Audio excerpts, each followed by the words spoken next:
What it does? How y'all doing today?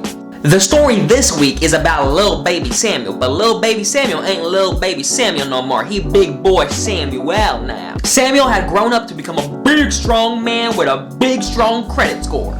And Samuel had led the people of Israel for many years.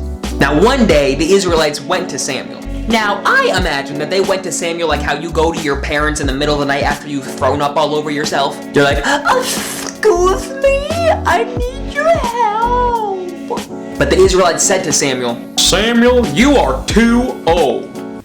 Pause. Now, you know you are old if people in biblical times are telling you that you're old. Because they used to live to be like 200 to 300. So Samuel really must have been a walking corpse. Anyway, the Israelites said, Samuel, you are too old. We need a new leader. We want a king like the rest of the countries around us. Find us a king!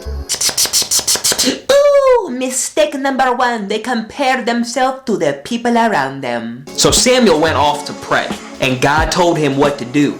God said, let them have a king if that's what they want, but tell them it's not my plan. Mistake number two, going against the Lord's plan. And Samuel told the people God's words. And the people told Samuel, we still want a king! So Samuel went to a young man named Saul, and Samuel poured oil over his head. Now this was called anointing. And people get anointed for many different reasons. But this specific anointing of Saul was for leadership power given by God.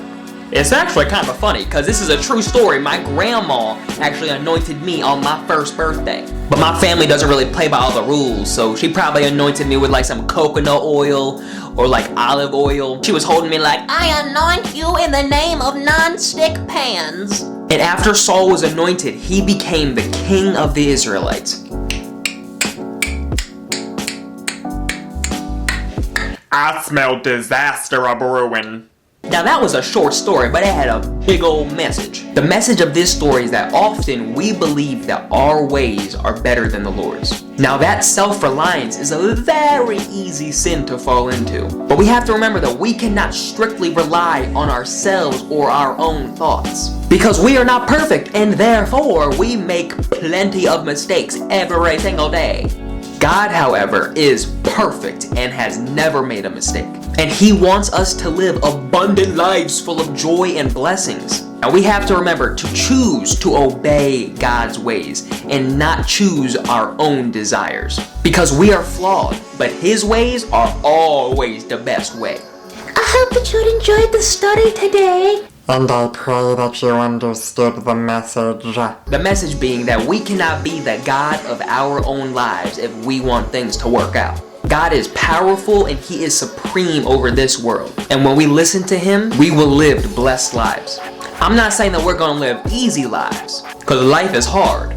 But with God on our side, following His path, we can face any battle that is thrown our way.